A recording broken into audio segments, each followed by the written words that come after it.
Siyasette hiçbir şey durup dururken olmaz. Eğer bir şeyler oluyorsa, bir oyun kuruluyorsa emin olabilirsiniz ki bu küresel yöneticiler o şekilde planladığı için oluyordur. Bu sözlerin sahibi 1944'e kadar 3 dönem Amerika Birleşik Devletleri Başkanlığını yapan Franklin Roosevelt'ten başkası değildi. Eğer dünya tarihinde yaşanmış olaylar manipülasyon yapılmadan muzafferler tarafından değil gerçek haliyle olduğu gibi tüm çıplaklığıyla ve objektif biçimde yazılabilmiş olsaydı bütün diğerlerini ölümüne sömürerek bugün zenginleşen ülkeler refah yaratarak karanlık tarihlerinden utanırlardı. Ve inanın hiç kimse Anne Karenina, Madame Bovary ya da genç Werther'in anılarından başka kitaplar okumazlardı. Dünya tarihi gelişmiş ülkelerin geçmişi esasında güç üzerinden dünyaya hükmeden emperyalist güçlerin insanlık dışı oyunlarından oluşmaktadır. Onların gelecek vizyonları ve sözde insan hakları anlayışı çoğu zaman çıkarlarına uygun dizayn edip sunmuş oldukları insanın yolculuğunu, onurunu, şerefini hiçe sayan manipülatif algı oyunlarından ve maksatlı çarpıtılmış bilgilerden ibarettir ne yazık ki. Bu kadar zenginlik, refah, bilim, gelişmişlik ve teknoloji gücü insanlığın gerçek zenginliğe, refahına yaramadı. Avrupa kıtası ve onunla işbirliği yapan diğer küresel yöneticiler kendilerine bir dünya yarattılar cennet gibi. Diğerlerine de adeta cehennem gibi 2-3 milyar insan açlıkla boğuşuyor, susuzlukla böyle bir dünya kurdular. Bütün bu zenginlikler aslında savunmasız bir insanı dahi öldürmeye, acı çektirmeye değmez. Modern uygarlık Batı sömürüsüne dayanan hastalıklı bir yapı. Tüm insanlığa hizmet edebilecek durumu varken bilimle, bilgiyle, yüksek erdemle, onurla, yalana dolana başvurmadan bunu yapmadı. Yeryüzünü adeta diğerleri için bir cehenneme çevirerek kendi zenginliklerini yarattılar. Milattan önce 10 binlerde tüm dünyada sadece 2 milyona yakın insan kaldığı, milattan önce 4 binlerde nüfusun 28 milyon ve Hristiyanlığın başlangıcı olarak kabul edilen sıfırlı yıllarda ise milattan sonra binlerde 200 milyon civarında nüfus olduğu, 1500'lerde 460 milyona çıkan nüfus 1800'lerde 1 milyara dayanmıştı. Ve 1900'lere geldiğimizde 100 yıl sonra 1,5 milyara çıktı ve bir yüzyıl sonra da 2026'larda artık 8 milyar insanı geçtiği ifade edilmektedir. Dünyada tüm kara topraklarının alanı 150 milyon kilometre karedir ve milattan önce 480'lerde Pers İmparatorluğu tam 8 milyon kilometre kare. Milattan sonra 117'lerde Roma İmparatorluğu 7 milyon kilometreye yakın.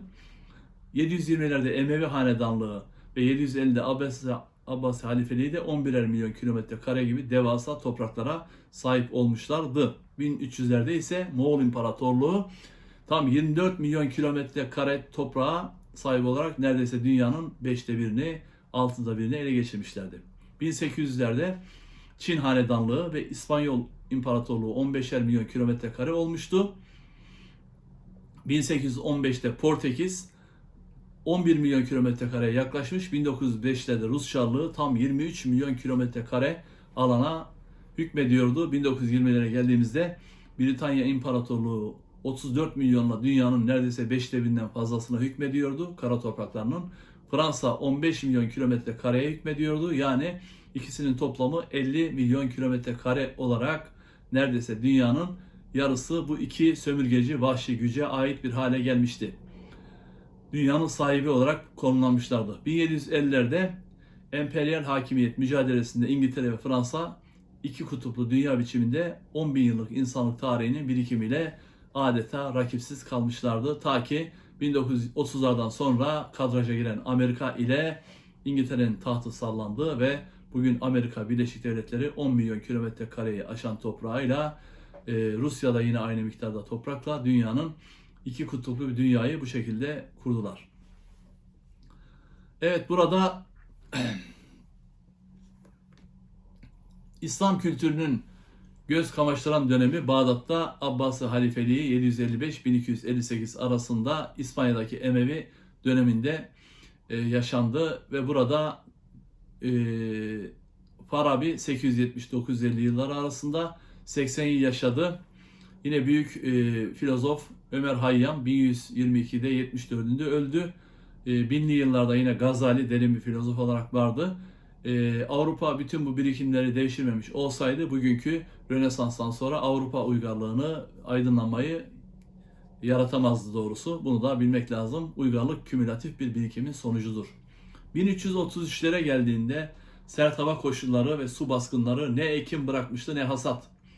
Ve büyük bir kıyamet gibi kıtlık ve açlık dönemi yaşandı. Sefaletten dolayı fakir zengin herkes çok bitkin düştü. Yenecek hayvan da kalmayınca zavallı insanlar açlıktan ölmemek için her türlü çöpü, leşi birbirlerine yamyamca yemeye başlamışlardı. Öyle ki misafirleri, seyyahları öldürüp yiyorlardı. Kıtlıktan kaçanlar, sözde misafir edenler gece kandırılıp onları boğazlayıp yamyamca yiyorlardı. Çocukları bir meyveyle kandırıp yine ortadan kaldırıyorlardı. Cesetler, ölüler, leşler, açlıktan ölen insanların yiyecekleri olmuştu. Bu vahşet ve yamyamlık adeta dünyada 1033'lü yıllarda bir zombi döneminin yaşanmış olmasına neden olmuştu. Maya uygarlığı Yucatan Yarımadası'nda Amerika'da, Güney Amerika'da başkenti Mayapan olarak 1400-1450 arasında büyük bir kuraklıkla karşılaştı. İç çatışmalar, politik çöküş ve göçlerle şehir terk edildi. Kuraklık ve doğal afetler birçok medeniyetlerle beraber onları da ortadan kaldırdı.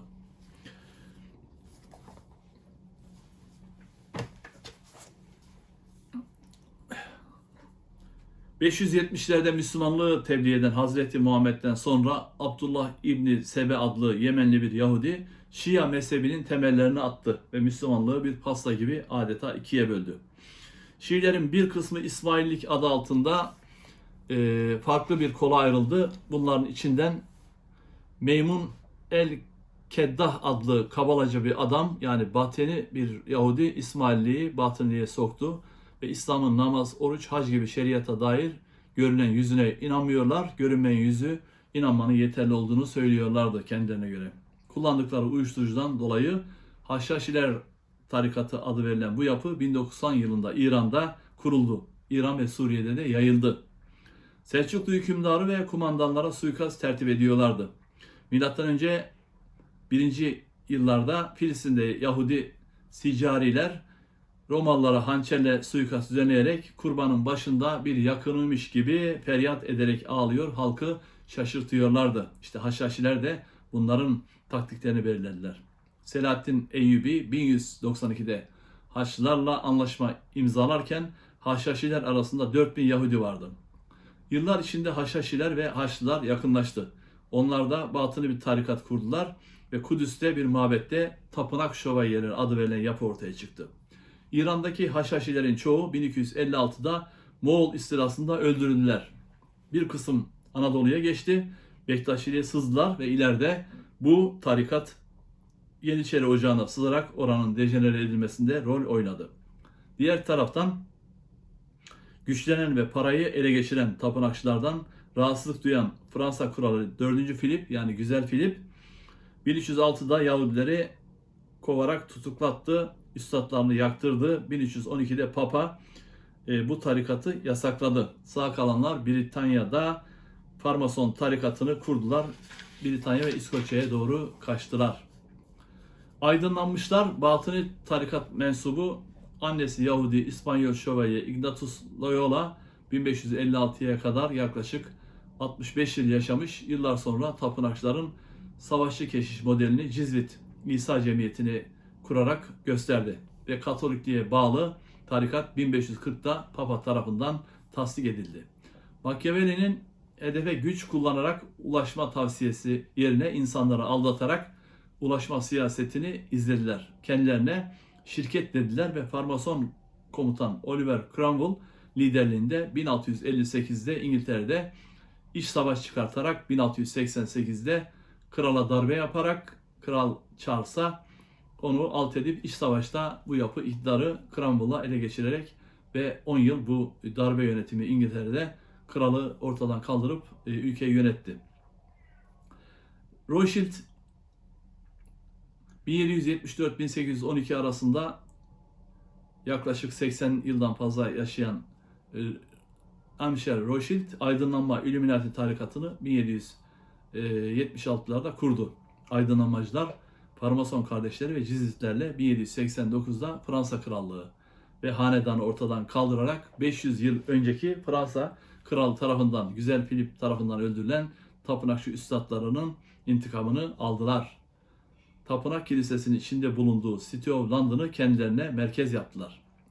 İngiltere, Londra'da bir mahallenin, bir ilçenin adı. 1848'de Marx Engels, Illuminati'nin hedefleri doğrultusunda Komünist Manifestoyu ilan etti. Sınıf mücadeleyle kapitalist toplum yok edilerek sosyalist nizam getirilecekti.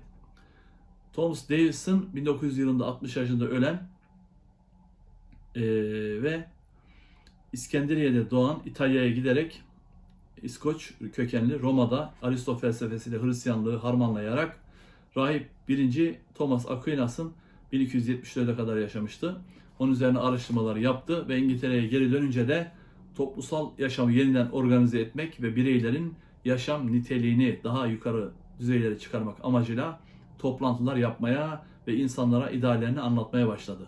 Böylece çevresinde sosyal reform ve felsefe meraklısı bir grup insanı topladı.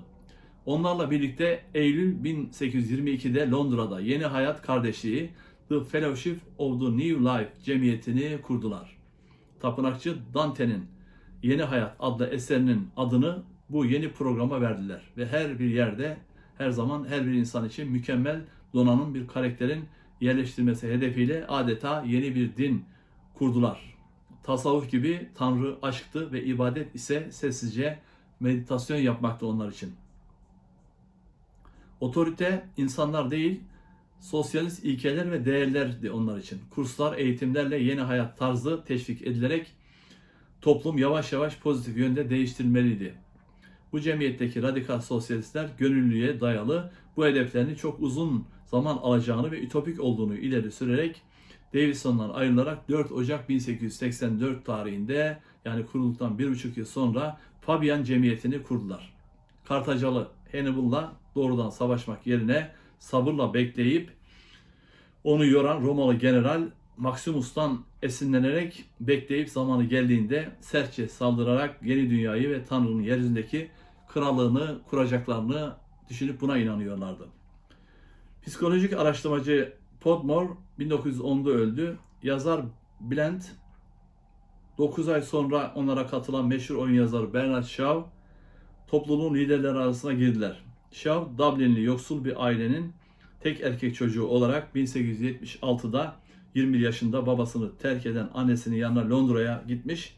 Çok zor ve sıkıntılı çocukluk, gençlik dönemleri geçirmişti. Bilgili bir adamdı. Amerikalı bir reformcunun dersinde sosyalizmle tanışmış ve Marx'ın Kapital'i okuduktan sonra sosyalizme bağlanmıştı. Zetical Cemiyeti eski Yunanca'da hakikati arayanlar anlamına gelmekte olup 1878'de ateist, bireyci ve evrimci bir topluluk olarak kuruldu. İlk 3 yıl 1884-87 arası Fabianlar için okuma ve hazırlık devresiydi. Marx'la Salı, Adam Smith'i, Ütopyacı sosyal Robert Owen'ı hatmettiler. Ayrıca Nietzsche'yi, Wells'i, Orange'ı okuyorlardı. Özellikle Darwin'in 1858 tarihli evrim teorisine inanıyorlardı. Fabianlar aydınlanma tarikatının hedeflerini evrim yoluyla gerçekleştirmek istiyorlardı. Sermaye kontrolünde bir sosyalizm kurmak amacındaydılar. Zamanla hükümetlere danışmanlığın ötesine geçip siyasi parti kurdular ve hatta iktidar oldular. Liberal demokrat bir sosyalist çizgi takip ederek İngiltere'de İşçi Partisi Fabian üyelerinin destekleriyle 1903'te faaliyete geçti. 1922'de ondan itibaren Liberal Parti düşüşe geçti ve İngiltere'de iktidara İşçi Partisi, yani Fabianlar geldi.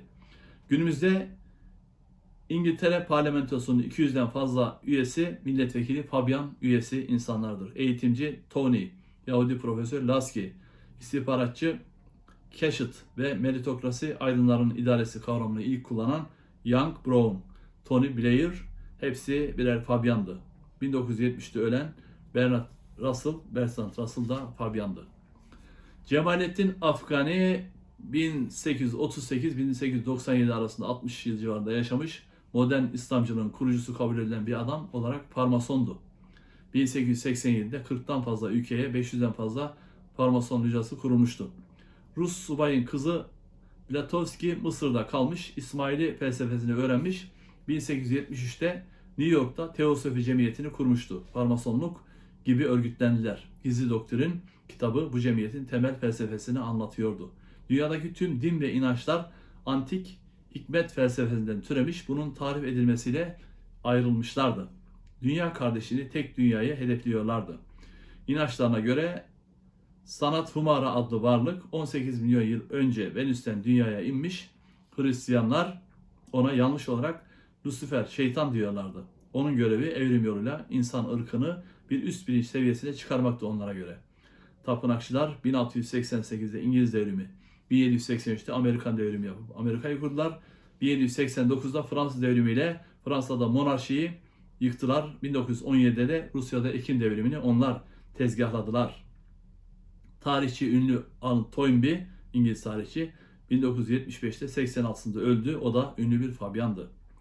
Oxford'da öğrenciyken katılmıştı Yuvarlak Masa adlı düşünce kuruluşuna ve ileri gelen beyinlerinden biriydi. Yuvarlak Masa'nın kurulduğu Chatham House, Uluslararası Kraliyet Enstitüsü'nün araştırma merkezi idi.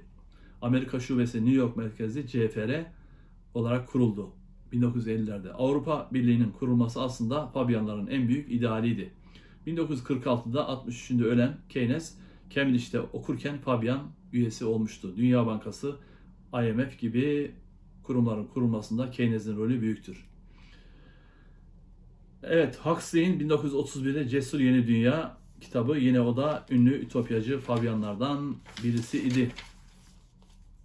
George Orwell, karısı erken yaşta ölünce İskoçya'da çiftlikte inzivaya çekildi ve 1949'da ünlü 1984 kitabını yazdı. Bir yıl sonra da öldü. Aslında tapınakçıların taleplerinin propaganda yoluyla halka yaptırılmasına, siyaset ya da demokrasi örtülü emirle doğrudan kendilerine bağlı yöneticilere yaptırılmasına da diktatörlük deniyor dünyada. Kitle psikolojisinde esas olan ikna sanatıdır. 1940'larda Amerika'da National Training Laboratory, yani Milli Terbiye Birliği altyapısını oluşturdu ve günümüzde 3 milyon öğretmen, akademisyen oldu. 1946'da Rockefeller Vakfı'nın finansmanıyla, ki bizde de Deniz Baykal, Ecevit gibi liderler Rockefeller bursuyla okumuşlardı. İngiltere'de Londra'da Tavistock Enstitüsü'nü kurdular. Birçok ünlünün üye olduğu bu istihbarat yapılarıyla çalışmakta, psikolojik müdahale şubesi olarak hizmet vermekte ve Bowlby'nin bağlanma kuramı da burada yine geliştirmişti.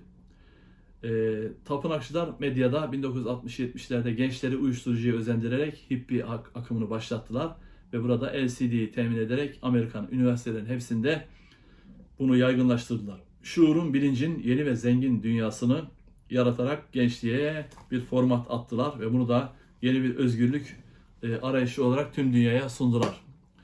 Baştaki öğrenmemize geldiğimiz zaman Franklin Roosevelt'in 1940'larda dediği gibi dünyada ciddi olaylar oluyorsa birileri, dünya siyaseti oyunu kuranlar öyle istediği için oluyordu diye düşünmemiz lazım.